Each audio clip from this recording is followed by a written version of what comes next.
የውስጥ አርበኛ ሆነው ስለላ አዎ ለጣሊያን እንደተቀጠሩ እንደከዱ ኢትዮጵያ መንግስት እንደከዱ አድርገው ለጣሊያኖች ተቀጠሩ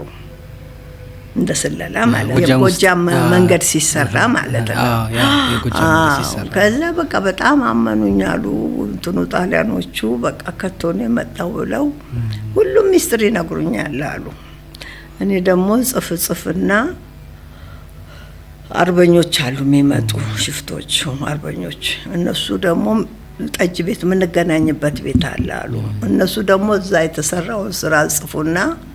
ቀቅልለው በእጃቸው ይዛሉን የሚዛለው እዛ ቁጭ ብለን አንነጋገርም አሉ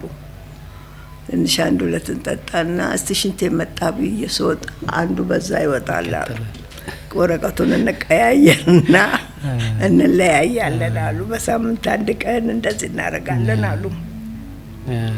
እንደዛ ከራስ አበበ አረጋይ ሰራዊት አባል ነበር በዛ ስሩ ነው ማለት ነው